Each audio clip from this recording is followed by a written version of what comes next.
Hi, Priya. Hi, Belinda. We're starting all over again. Yes.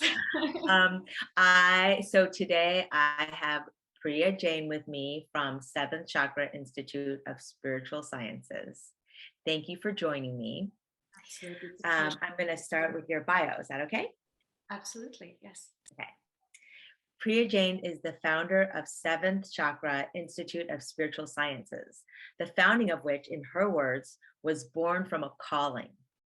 Those who have ever experienced and surrendered in action to a calling in their life will resonate in agreement that when a calling arrives, it arrives in defiance to logic, timing, or resources. 12 years into its existence, Seventh Chakra has become a home of love, upliftment, service, relaxation, and rejoicing to thousands of people who have walked through its doors. Is there anything else you'd like to add to that? Well, this work, this calling is always an evolution. What we think initially is the calling, and then it reveals itself in a much broader sense. So, Seventh Chakra Institute, what is now Seventh Chakra Institute of Spiritual Sciences, started by being Seventh Chakra Yoga, and then evolved into what it is today. And we feel very blessed to include a lot of spiritual and healing modalities under this one umbrella, and being able to present that to the world in any form of healing that they might need in body, spirit, mind, holistically. Yeah, and I would like to add, I should say, that not only thousands of people who have walked through, physically walked through your doors, but for us, my husband and I, and several of my friends, we've experienced this healing and upliftment and service through online, purely through Zoom. We haven't met in person. We have never met in person, so thank you for reaching out. And it was very, very gratifying to know that we are simply doing our work, our own inner calling, and we don't really understand the ripple effect of what that's meant to be in the world. And maybe sometimes we're not even meant to know that, as long as we are continuing to do the work that we need to do, our own dharma, right? Yes. Yes. And can you speak a little bit about the healing part of it? Because I think many people aren't familiar that Kundalini yoga itself is a healing modality. The breath work that Peter does is also a healing modality. What else is under your umbrella that is a healing modality? Wow. So let me begin by saying this. Kundalini yoga is one of the most well-kept secrets of our times, because this is more than a 5,000-year-old tradition, but it is really a secret tradition, or at least it was a secret tradition.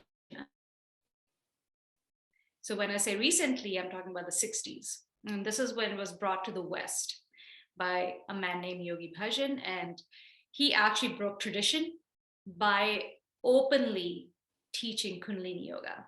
So traditionally, it was meant to be, you had to work for it to get one single kriya, one single healing process, but you had to prepare yourself in service, in body, in mind. Like you had to be fully receptive to that healing before it was given to you.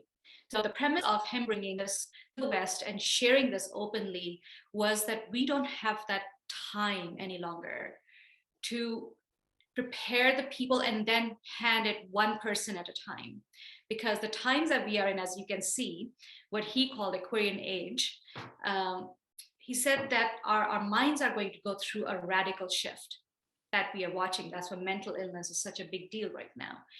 So he said, as we go through this radical shift in consciousness and in mental abilities, there will be a huge state of chaos for a while, because any transition invites chaos, right? In the beginning.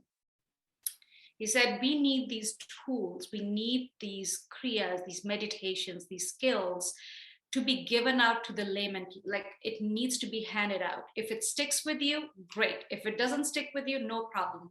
But we don't really have that luxury anymore to sit back and just go at a very slow pace in learning this stuff.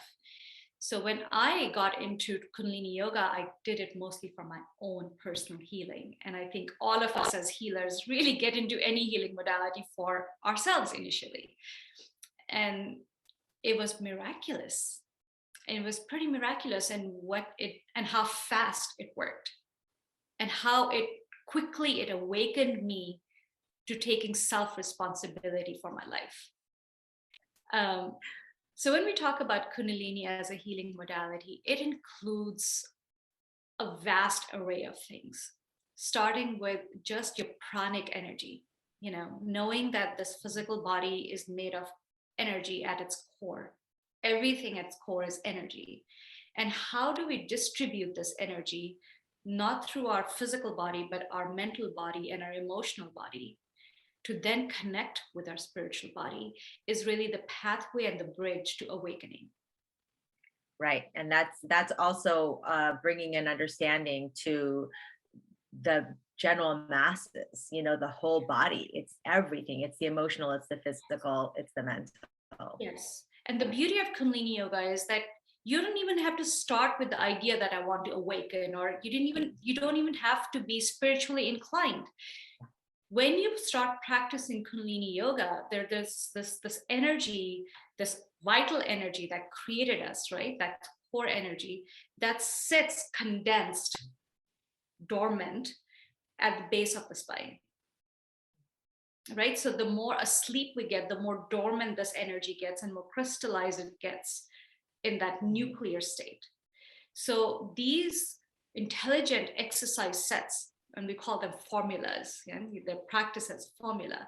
So you take this formula and you practice this, and it begins to open that nuclear force within you.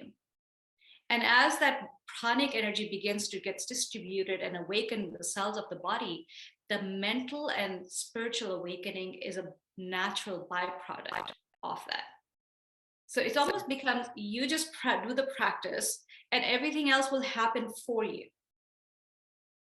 But then the key ingredient comes in is the free will to act upon that awakening, to begin to make changes in your life based on what you are becoming aware of.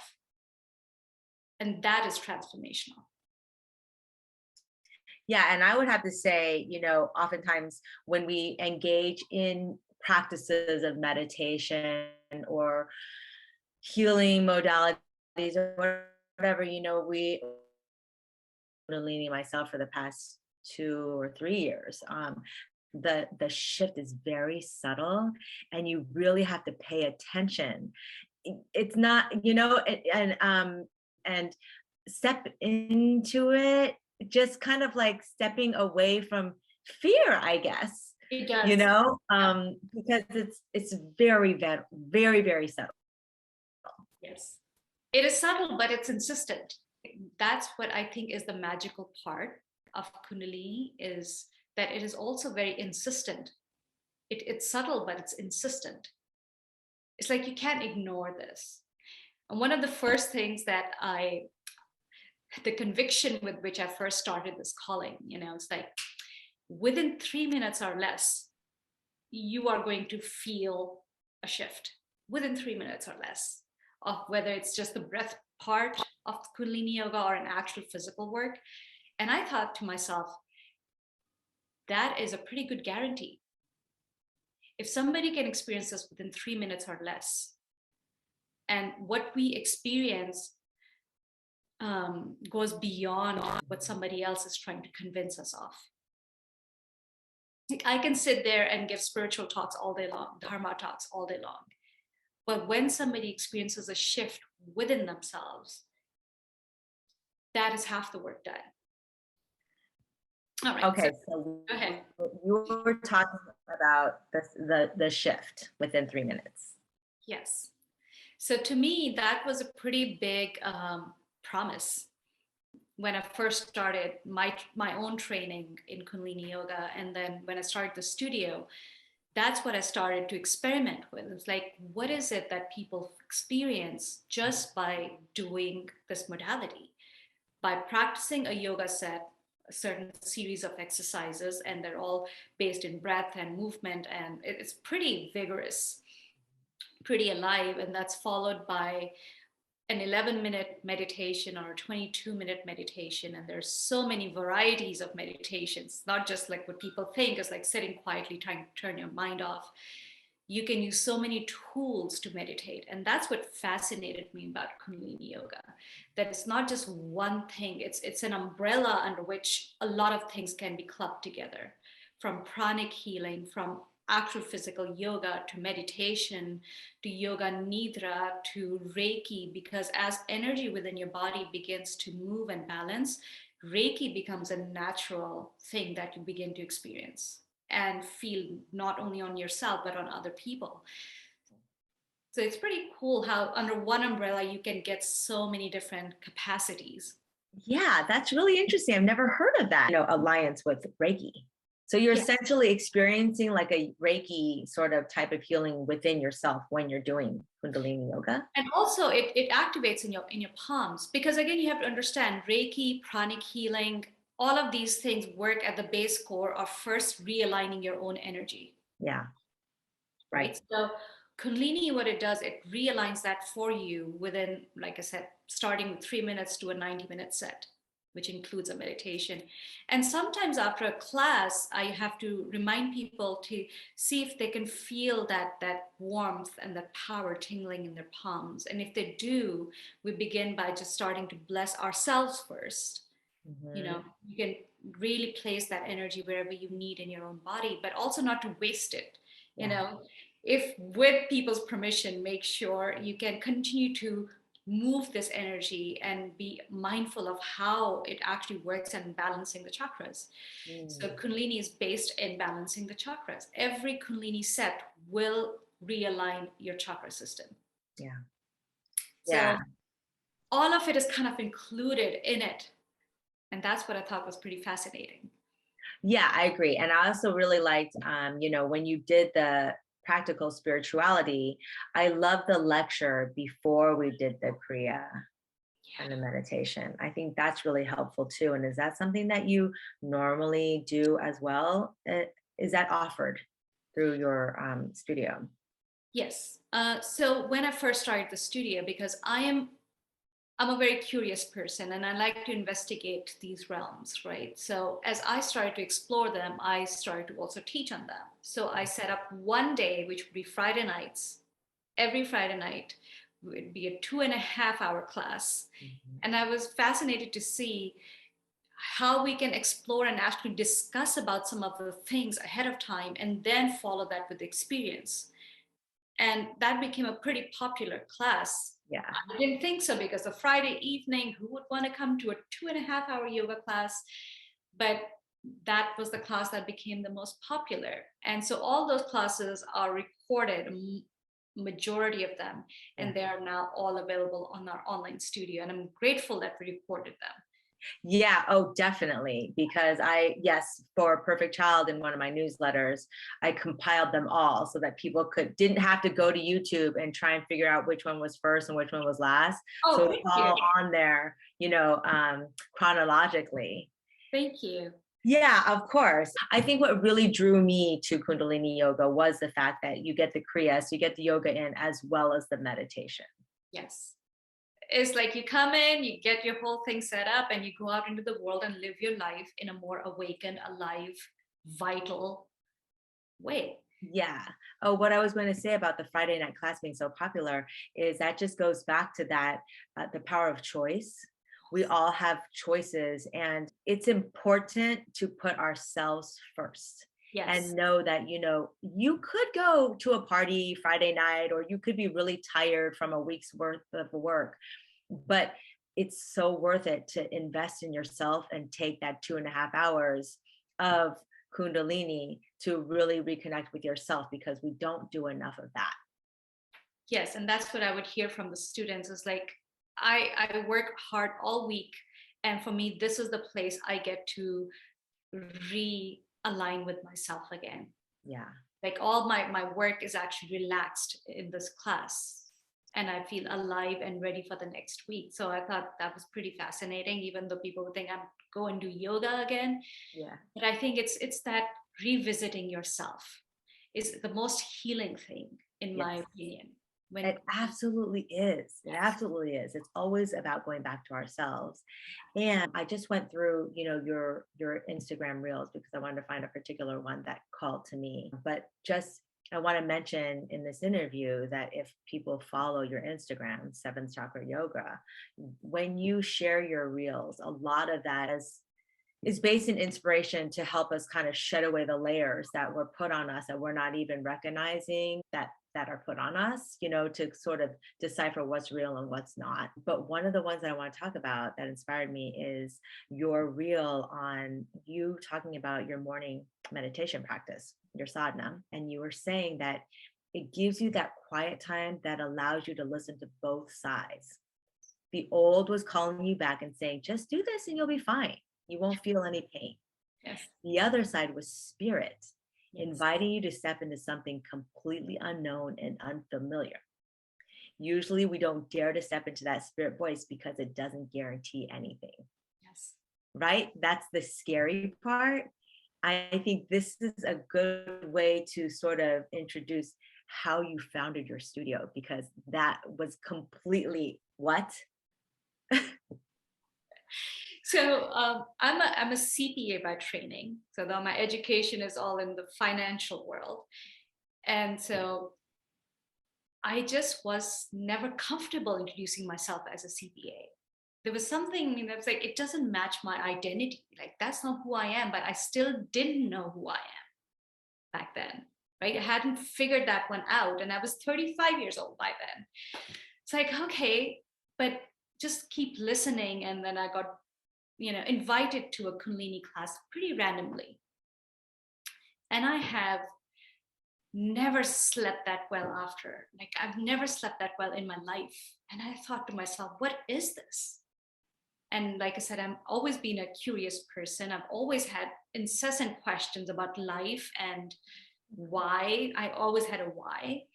And I found by practicing Kundalini, a lot of my answers started to come to me internally instead of from an outer source. So I got really fascinated by that. But here's the deal with Kundalini. Like I said, it awakens you from your asleep place. And as that started to happen, my life pretty much was on a roller coaster. It got upside down because everything I had established and held on to, oh, wonderful, like family looks great from the outside. Inside, there was nothing. Great looking career, but really wasn't fulfilling. So that facade of my life started to crack. And that's a very scary place for all of us because we work really hard to create that facade, isn't it? And we invest at least 20 something years of our life in creating that facade. And I think that's the reason it's so difficult for people to step into their dharma when it actually shows up. So for me, when that showed up was literally the words Seventh Chakra Yoga. It even the name showed up. And that paralyzed me because I thought, what the heck? It's like, I don't know anything about running a yoga studio. And what am I supposed to do here? And so, as I would sit in my morning practice and I would consider where I wanted to establish myself as to who I am, both were present to me. Like the old facade self, right there, and this new calling, yoga studio, yoga studio. It's like, okay, that's not logical at all. And I consider myself a pretty logical person. Yes. That's not logical at all. I don't know anything about this industry. I have no experience in doing this. I'm in the middle of my training. I haven't even finished my training yet. And the other side, everything seemingly is comfortable. It's already set up. I've invested a lot of my time and energy on this side, but it's empty. What will your friends and family think? What would my friends and family think? And they let it be known. They told me I was not being very wise, starting a business. This was 2010, in starting a business that I knew nothing about in the middle of financial crisis, right? So there it was. It took me 6 months of sitting up every morning in that quiet time where the sun hasn't risen yet, my family's asleep, and I could literally just be with two sides of myself, and they were both equally loud, and to me, just to sit there every day, someday there were days I would just be weeping and crying, and it's like, what do you want from me? And the possibility of the old, it kept showing up, and I said, I just can't do that any longer. And I think that's where we all have to be at some point in transitioning into our dharma, where we get to a place, I just can't do the comfortable anymore because it's empty. Mm-hmm. I can't. So what's left for me is this side, which is the unknown, and it's asking me to jump off a cliff without any guarantees. Like, that sounds crazy. Yeah. But it's that frequency that I connected to. It's the frequency of my soul, which was so loving. That was so, it's like a mother, just putting its hand on your head and saying, I got you. But I can't tell you where you're going. Yeah. I just want you to take the step. Come on, you can do this. You can just take the step. So that's what it felt like. And I remember that one distinct morning where I made my choice. I was very clear after going back and forth for so many morning practices. Like, yeah, 6 months is a long time. Long time. It's torture. It's like literally living in hell. Yeah. Right. So, but I remember that day when I allowed myself the clarity and the decision. Like, I'm done. I'm done with the old. And I don't know what would happen if I jump off the cliff, but I, in that moment, created a contract with my soul. I say, here's a deal. I'll listen to you, but I'm only giving you two choices. If I jump off the cliff, either you will teach me how to fly, or you will make me land safely. Mm-hmm. And that's it. That was it. And I switched gears completely. I literally changed my life in that conscious decision. And I can tell you, it's more than taught me how to fly. It's taught me how to soar. It's taught me how to know myself and then teach others how to spread things. That's the biggest part. You're living in service to others. Yeah. And enjoy to yourself. Exactly. And I think it has to come this way. It has to first fill me and then move outwards from there. Yes, we have to fill our own cup first, and then when it overflows, we fill others. Right, because that's one advice I give to all my teachers and anybody who goes through our trainings is like, don't just do this for service to others because you will burn yourself out very quickly. Your dharma must fill you up. And that's the beauty, that pranic energy, that life force that runs within us. It gets reimbursed multiple times when we invest that energy into our soul's calling. And also, don't you feel like even though you've jumped, over the cliff and learned how to fly, there's always that making those choices, because moving from Seventh Chakra Yoga to the Institute was also a surprising choice, right? You had mentioned that, at the time when you guys had the two studios and you had said, nope, we're not going to do that anymore. We're going to do this. And Peter was like, wait, hold on 1 second. Right? So it's like you had to, again, listen to that voice and trust. Yes. So that is what's interesting, is this dharma, the spirit, like I said, it doesn't tell you that this is forever. And I thought, like, our logical minds are so limited. I thought, I'm going to die teaching. That's what I thought. My imagination was, I'm on the teacher's bench. I am teaching this Kundalini yoga. And just like that, I'm done. And the students will have to figure out, did she say inhale? I think you said inhale. So, but here it is. I'm sitting there. COVID had happened. Studios were closed. And we had just launched our online studio. Again, talk about intuition. About 3 years ago, this started to come to me, record your classes, record your classes. And I thought to myself, why? You know, doesn't make sense. Again, doesn't make sense. But anyways, I told Peter we need to start doing this. And none of us are any audio visual people at all, right? So it took us a while to kind of get the hang of that. But anyways, we were doing it randomly. We were just, sure, let's record it. But it was actually 2019 fall that I said, Peter, we need to truly start editing these classes and posting them up on an online platform. I can explain to you why, but we have to do it. And so we started working on it, and we launched our online studio February 8th, and then March COVID happened. Yes. Right. So I think Peter started to kind of sit up and pay attention a little more. He's like, okay, there's something going on with this woman, as crazy as she sounds, but I'm going to trust her. And so it's the same thing. I'm sitting and meditating, and it was a very clear instruction. Having practiced for 12 years, that gap, that was 6 months, I was fascinated to watch it turn into 2 days. So the instruction was very clear: close the studios, start a retreat center. And it was shocking to my ego side, because it had invested so much, and we have such a beautiful community built around the work that we do. But I just trusted in that almost immediately. I got out of that. I turned to Peter. I said, this is what we're going to do. And I remember his jaw. He was just about to make some tea. He had a teacup in his hand, and his jaw just dropped. He goes, what?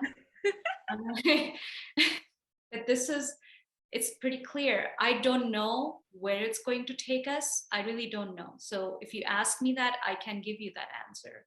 All I know is we need to close the studios. That's it. And we acted on that. And sure enough, we barely looked. We found a place. And people still who come to the retreat center, they tell us, did you guys build this place for this thing? We're like, no, it's just perfectly set up for what we do here now. So amazing. So it's that validation over and over and over again, that if you truly trust and listen, I think that's the capacities we have to build, is learning to listen to that voice. And then not doubting it. Obviously, the first time it happened, it took me 6 months to start to trust it. The second time, like a major second time, I've been doing this forever, but this major transition that it told me to do, it took me 2 days to pivot. And I was pretty impressed. I'm like, okay, that trust is so solid now that you tell me jump off a cliff, I'll jump off a cliff. No problem. Yeah, because you only just expand from that, right? And what's going to happen? I'm going to die. I'm going to die into what? I'm going to die into spirit again. It's like, there is no dying in that sense. Yeah. Yes. Right. So I'm not saying to discard the logical side. I'm saying trust it, because the spirit is actually very logical. Mm-hmm. It might not make sense to you in the moment, but if you follow the steps, that the breadcrumb trail that it lays down for you without questioning, just follow it, it brings you to the most logical outcome. Yeah. And I also feel like when you listen to that voice, spirit, the universe, provides you with the synchronicities that show up that are exactly where you're moving towards. That's right. And that's why I feel so blessed to have been a witness, a live witness to the magic that happens in our lives, if we only allow it. When I opened the studio first, I had really nothing, because I was going through divorce and really had no money, or no family here either. All my family's back in India. Oh, wow. So I remember we didn't have enough money to buy a front desk. Literally we didn't. And I was thinking, okay, I'm not sure what to do here.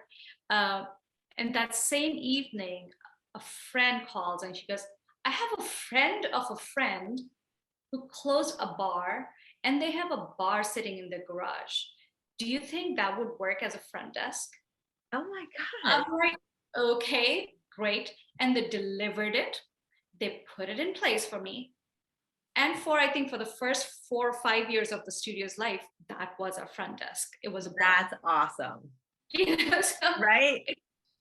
that's what I love watching. And that's the guarantee I can give my students is like, trust and then observe that synchronicity that you're saying. It'll start to happen. People will start to show up Yeah. because the spirit works through people. There is no separate entity called spirit. Yeah. And I've seen that expression on people's faces when they came in to help in that synchronicity. It's like they had a question mark on them. Why am I doing this? Yes. It was happening through them. So that was really cool. That's really neat. Now, do we want to talk a little bit about how Kundalini yoga differs from other forms of yoga? Sure. Again, yoga initially, like let's take it all the way back when even the term yog, that's the original Sanskrit term yog, came through. So it initially meant anything I do that connects all these different dimensions of me and makes me experience them as one, right? Because we can get very disintegrated in the world as we form relationships, as we step into our career choices, as we deal with our survival mode and approval mode and power mode and all those things. So these yogis back then were really interested in finding how does the soul, the mind, the energy, and the physical body, like these are all layers, like sheets, dimensions of us, how can we coalesce them so in our everyday lives we continue to work from all dimensions as one? Yes. Instead of disintegrating, right? So when we disintegrate, our mind also divides itself and diffuses itself. Right. Because it has to then take care of separate pieces of us. Right. So that's where yoga began. In that research, the yogis started to experiment with different things. So the Hatha yoga piece was first explored and discovered by understanding that the body itself is a very noisy component of our being. Okay. Mm-hmm. So they were trying to meditate. They were trying to go inwards and finding that peace in us that is eternal. Mm-hmm. So let me back up a little more. The original exploration was what is permanent within us. They were playing with everything outside. Okay, this body is going to die. It deteriorates. It's not permanent. Whatever connections and relationships I make seem to also change. Mm-hmm. They're not permanent. So they were kind of exploring what is it that's real. So their definition of reality became the only thing that remains unchanging is the only thing that's real. Mm-hmm. Anything that changes or transforms is not real. Right.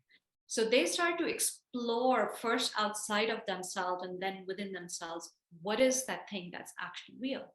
And they kept going more and more quantum, more and more deeper, more and more deeper, more and more to the cells of the body, and then beyond the cells of the body, the energy level, and beyond the energy level.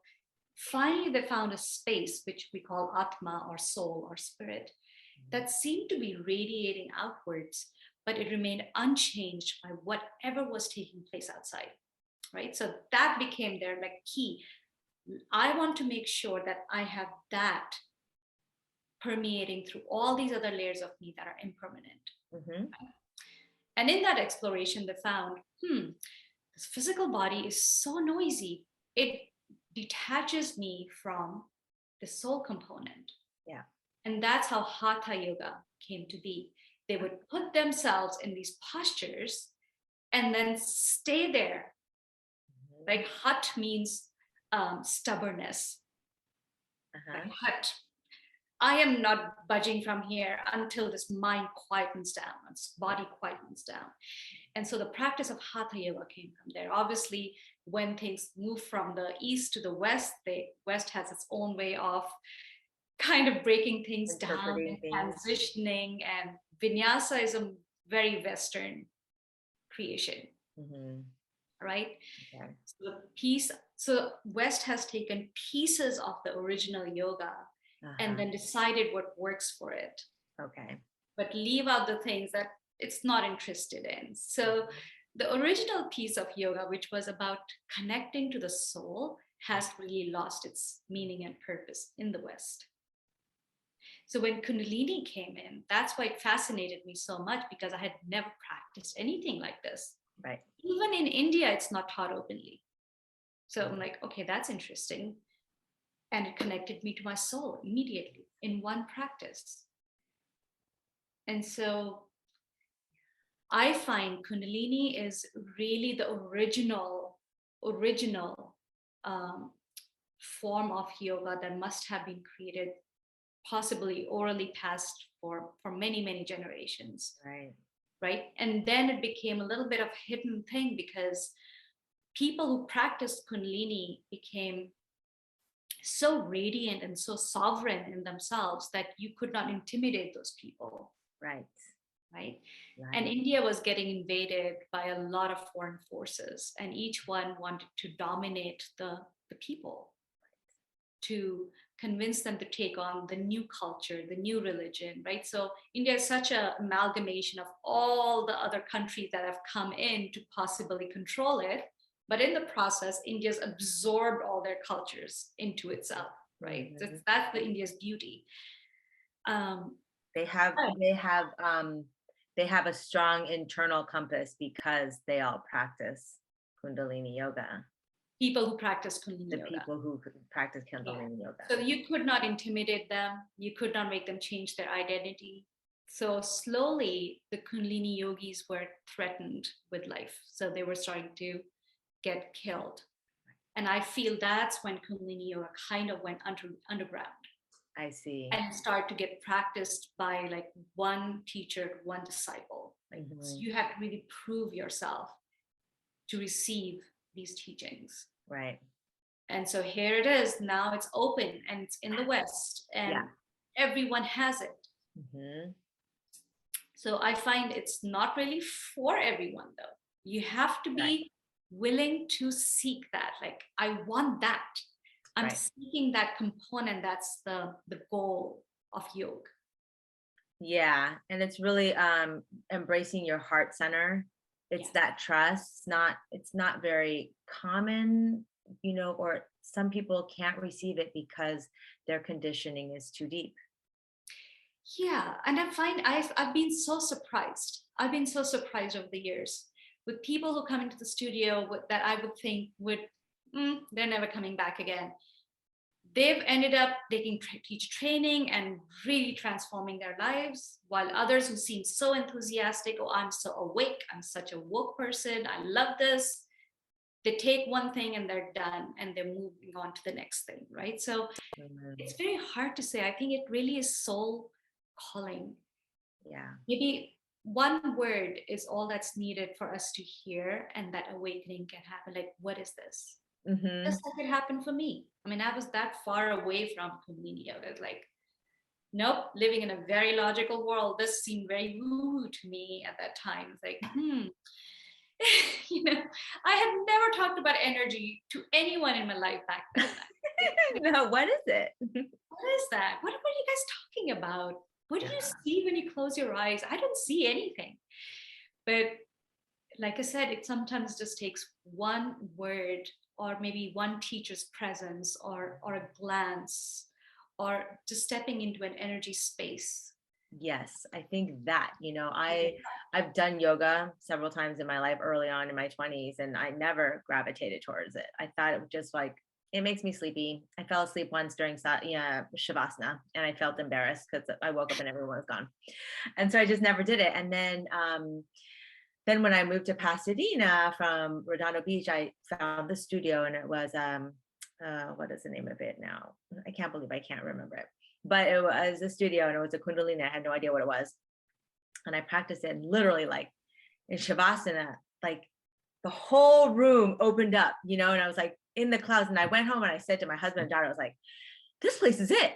I don't know what it is, but I love this yoga. I don't know what it, and it wasn't until probably like a few months later that I discovered that it was actually like a specific type of yoga. And I've just stuck with it ever since. And I just practice on my own. But when Lori was part of it and she did her, her morning sadhana, Yeah. 40 days plus 40 days plus 40 days at 4:30 in the morning, I did the whole thing with her. So I was like, I had that dedication.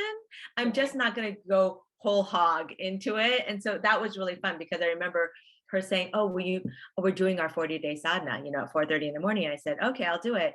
And then she's like, okay, well, tomorrow's the last day. And then the next day we start a new one. I was like, wait, what? I thought it was only 40 days. She's like, oh no, for teacher training. It was for, I don't know, forever. And I was like, okay, let's do it. That's so wonderful. Bravo. Yeah. You have that commitment. You kept going with her. Oh yeah, it was great. It was like 4:30, why not? Let's just do it. And I just did, even, because Lori would do it when she was camping. And I did the same thing. Like we did a camping trip over the December period, and was literally showing her pictures of how I'm outside doing my sadhana at 4:30 with the snow coming down. But those are the moments that are transformational. It's that commitment to yourself. Yeah. And giving yourself the time and space that wherever you are, this is my relationship. This is my time to communicate with my other beloved. I call my soul my beloved. It's like, I have this beloved here in the physical world, but it's my date. So wherever I am, my commitment to that is, that's at least what I try to instill in all the people who go through teacher training. And I have been so inspired by some of the students, by their dedication and their commitment. We had a student who would drive from Mexico every teacher training weekend and be here for 4:30 a.m. sadhana at the studio, be here all weekend, and then drive back. And I'm thinking, okay, I bow. Yes. I bow my head to this dedication and this, but that's where that refinement is. That makes us fall in love with ourselves. That sense of self-respect begins to take hold. Yeah. Which is transformational. It really is. And I think it's also it's like what Yogi Bhajan said, because when I was explaining to my husband, he's like, why get up at 4:30? And I'm like, well, this is what Yogi Bhajan says. He says, nobody wants to get up at 4:30. So the fact that you get up and you do it, you're showing that sort of discipline. And so that regardless of what situation you're in, your circumstances, you can always go back to that discipline and not be shaken. Exactly. That's the key. So life on the outside can be experienced, but it doesn't shake you up. It doesn't have hold on you. To me, that's liberation. Yes. It really is. Now we can kind of flow through our existence in absolute curiosity because we are anchored so deeply on the inside. Right. Now, because I sit squarely in the education space, I feel like in order to transform the society as we know it, there's systems that need to be broken down, but we need to educate the children in a different way. And I also have heard before, from somebody who does like movement therapy, was saying, something like Kung Fu and martial arts, oftentimes you don't want to bring to younger children because of the energy work that's being done. It could be confusing to them or hamper their development in some way. And I know that Kundalini is so strongly based in energy work. What do you think? Like, what is the appropriate age to sort of bring this to them, or even just sort of the lectures of the awareness of the chakras and the body and the alignment? I don't know if you've given that any thought at all. Well, all the duration we had our studios, we had a regular kids yoga class based in Kundalini every Sunday. Okay. But obviously it was a little modified. We weren't doing intense energetic kriyas with them. But we were using a lot of sound. We were using a lot of self-awareness conversations among the kids, because this generation, I feel, kids who are born after 99 onwards, they just have a different programming. Yes. Right? Yes.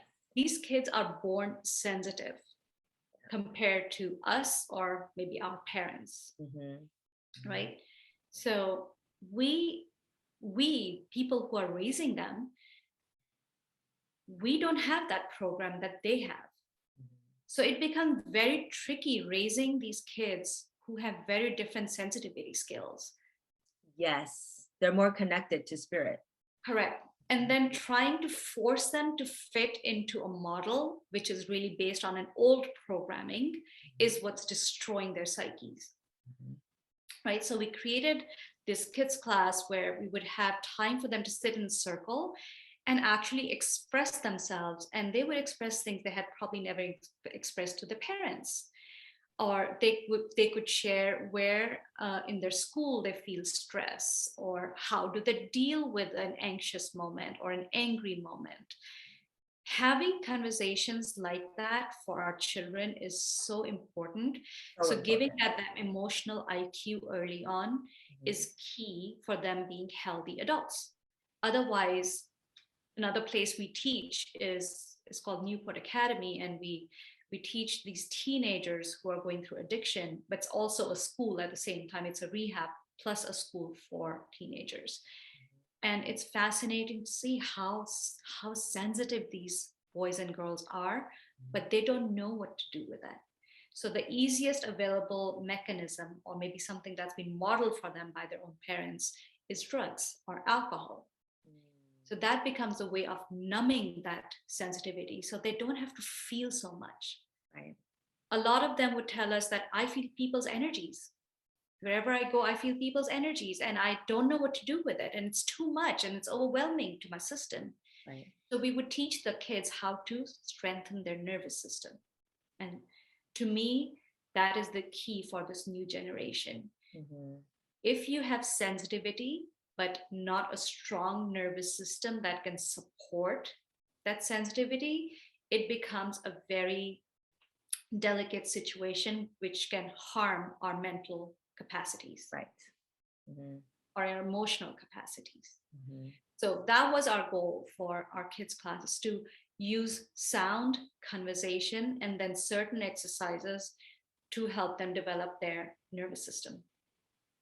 I So like that. hold on to that thought or that feeling long enough to process it, Yeah. right? So So any intention to offer or create something like this that can be modeled in other, spaces? I am very proud now that we have closed the studios, and I am personally moving more towards creating courses in spiritual psychology, or finishing the project that I have been given as assignments, Yeah. including the book that just got released. It's called the Japji Sahib. Yep. Um, but I am very proud that the people that we have trained in all these years are now taking the reign and starting studio spaces and opening these kind of classes, and it just makes me my heart grow 10 times Yes. larger to watch Perfect. them take that initiative. Yeah. So then you would be able to direct me Correct. to people who maybe might focus on the younger space, Yes. right? Okay, And good. it has to be each person's calling, and I Yeah. know a lot of people who are working with youth and with kids. Yeah. I would like to connect with them and maybe schedule an interview with them, and also Absolutely. get access to the curriculum, because the Absolutely. sooner we can get that out there. And there's so many people that are homeschooling now that if that could be part of the practice within homeschool, it could help the parents as well as the children. Absolutely. And on the other hand, there are children who are so much more mature than their age. We Yes. would have a 13-year-old, and she would come to our Friday night classes. So you've seen practical spirituality classes. They're Yeah. pretty high level Yes. conversations, right? Very. It pretty much goes above the head of most adults, but she would be 13 and her mother would drop her off every Friday. And trust me, but would you take care of her? But she wants to sit in your classes. I'm like, Yeah. okay. And she'd be sitting there taking notes. And she did that till she was, I think, 17 was when we closed the studios. That's It so was awesome. so wonderful to see that she is giving herself what she needs, irrespective of what her physical age is. Right. Right. And it's not the teachings from practical spirituality are, yeah, they're deep. But if you're that child and you're in there, it's really helpful at that age, in the high school years, because they're going off into the world. And up until that, up until like senior year, you're getting all kinds of conditioning from everything. And now before you go off into the world, if you take the practical spirituality course, which is what, 12 weeks, right? Yeah. You really get an understanding of, okay, what do I want to take that's mine? Yes, what's real? Because that's, I Yeah, feel like the teenagers, I think I feel a little more enlightened than we all were when we were yeah, teenagers. We're a little more enlightened in that. We were a little more rebellious against what we felt was false or yeah, unreal, right? Remember right, that? right. So I find it so great that if they are willing to ask the questions, Yeah, it's a very, very tricky age.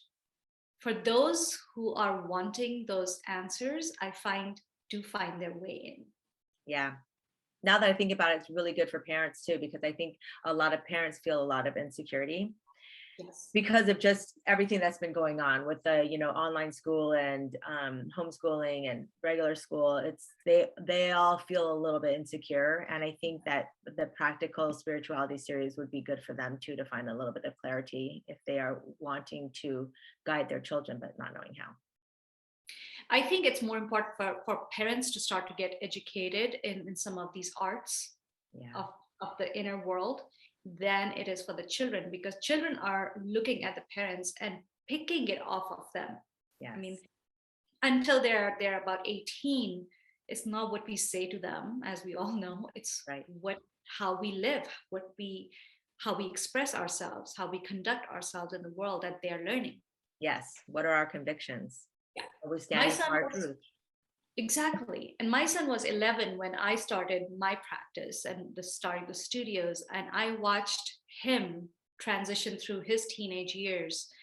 And when he was younger, he was cuter. He wanted to do things with me. Obviously, as the kid in the teenage years, like, I don't want to do things with you.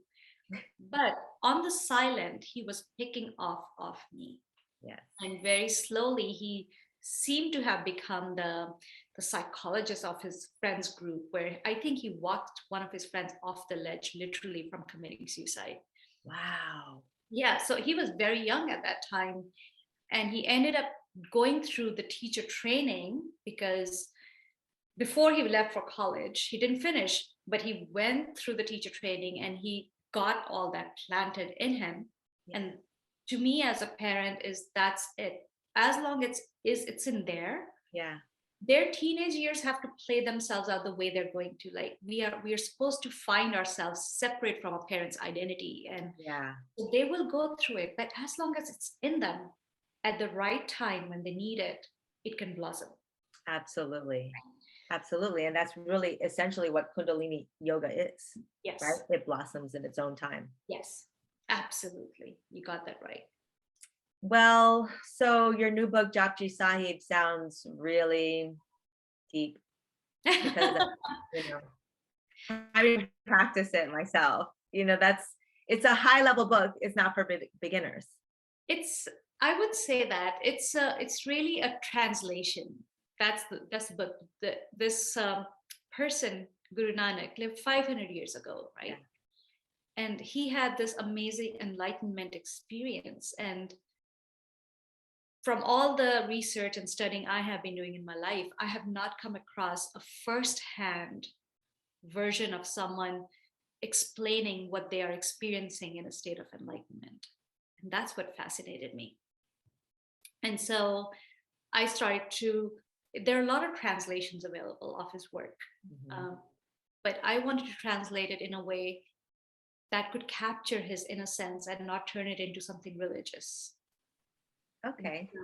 So keep the innocence of his experience and just translate it as he was receiving it, Mhm. versus a should have, a preachy text, you know. Right. Right. So I've been on it for a couple of years now, but and we have a course on it as well. But Yeah. it is very sweet and it's very simple. It's very straightforward, and that's what I was debating. I need to call it the owner's manual to the soul, Because if we were all to come with an owner's manual, that's what it would be like. This was the truth. All you have to do is follow these things, and then you will know what to do. And it's like, oh, I wish I had that when I was younger. Right. Because like I said, as teenagers, even we all struggle, like, how do I know what's me? How do I know what's the right thing for me is, right? Or the fear of making mistakes, which plagues all of us. And he kind of goes through all of that in a very sweet, poetic, beautiful way, and explains the nature of the cosmos. Like, why are we here? What do we need to do here? And what happens when we are done? Right? So he kind of gives that whole picture. And it's been really, really wonderfully transformational for a lot of people's lives, including mine. And so I just have so much love and reverence towards Guru Nanak and his poetic expression of reality. Okay, good. I'm going to go buy the book. And right, also, just just to ask, like, in your morning sadhana, do you do the Japji Sahib, recite it every morning? I would normally play it in the background. So there's two ways to do morning sadhanas. One is called the Aquarian sadhana, where we begin by listening, just simply meditating to Japji Sahib. Some people have listened to it over long period, or they have studied it a little more, and they can recite it too. Great. If you can recite it, wonderful. You can. Simply the sound current is going to do something within you. And then they practice the yoga set, and the deep relaxation and the meditation that is followed by 7 chants. Right? That's the Aquarian sadhana. That's a full 2.5 hour. It's long. Long, but it's magical. Right. But on an everyday basis, that's what I'd recommend people doing. Do experiment. Maybe days that you have a longer, just experiment with the power of those chants that we do. They're like literally like a spiritual cleanse, taking a bath, and you come out of it like feeling massaged at every level, every dimension of yourself. But on a normal everyday basis, even if you just practice a yoga set, followed by a 11-minute meditation, you are set for the day. And I want to mention that our online studio is actually separate from the YouTube channel. So we have an online studio on the Seventh Chakra website, seventhchakrayoga.com. There's a place called Online Studio, and that's where we have all of our recorded classes. Including Peter's even the practical spirituality is on there too. Correct. In chronological order? In chronological order, yes, it is. Great. Perfect. And is it subscription based or? It is. It's 14 days, just free. Just go on there, check it out, and see if it's for you. And then if for you, it's just $17, which is pretty reasonable compared to the physical classes that it was be $17 a class. Now it's $17 a month. Oh, that's really very nice. That's super reasonable.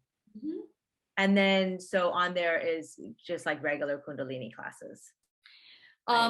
Kundalini classes, the classes that I would teach, my normal way of teaching is starting with a certain little talk and then going by that. Perfect. Okay. And then I used to teach a class where I would ask people to ask me questions, and that's on there as well. And Peter's classes on the chakra system and his breath classes are also on there. Oh, so that's such a lot of resources. That's awesome. $17 a month for all of that. Great. Okay, good. Thanks, Priya. Oh, thank you for having me. Is there anything else you'd like to add? Let me think. I would just invite anyone who's listening to this or is debating or not knowing how to navigate this play between soul and life to allow yourself to reach out to someone who has gone through it. You don't have to do it alone. No, you don't have to do it alone. There's always people around. There's many people around who've been able to navigate this. So find someone, ask for help, And that's the beauty of it. When we see people who are really on that moment, we are so willing to be there for them because we know how it was. Yes. So reach out to them and know that you're not alone. You're never alone. Yeah. And actually, Priya, you do one-on-one counseling as Yeah, well. So they can contact you through the website. The that's website is seventhchakrayoga.com. correct. And Right. send And it then, spelled out. yeah. And then the Institute is in Temecula. And then do you allow just random people to stop by if they're in town, if they happen to be in Los Angeles and want to swing by? We don't really have that set up right now, but what we're working on is wellness weekends because our community has been wanting to do that. We've been having a lot of retreats and events here. We've been having our level 2s, authentic relationships as a 6-day course is just coming up in Mhm. November, in June. But in the middle, people are like, I just want to come and stay with you. Like, Yeah. can we do that? And that got us to thinking, okay, why don't we set up certain weekends that people can sign up ahead of time so we can have enough food for everybody? I want to make sure everybody comes up here is well fed and not just starving. Yeah. So that is in the works, and hopefully in the next few months we'll have that all up on our website so people can sign up and actually stay the weekend, and we can do morning sadhanas together, and then they can Perfect. be in nature during the day. If they want to set up a session with either Peter or I, they can do that. There's wonderful vegetarian sattvic food that will be available. We can meditate together, possibly have a sound bath if Peter is generous enough in those days. But that's our idea, is like coming home, and we'll just do whatever we can to make that stay as wonderful and connected and relatable as you need. Perfect. Then please keep me posted because I definitely want to put that out and help market it as well. Oh, thank you. I truly appreciate that. Thank you. Thank you so much, Priya. Oh, thank you, Belinda. You have been wonderful. Again, I really appreciate all the encouragement and all the wonderful things you shared with me about Yes. how you are getting affected and the work that you are doing in the world. Oh, it's because of Kundalini and because of your practical spirituality. Thank Oh, you. gosh, thank you. Thank you so much. Bless you. Have a beautiful day. You too. Bye-bye. Bye.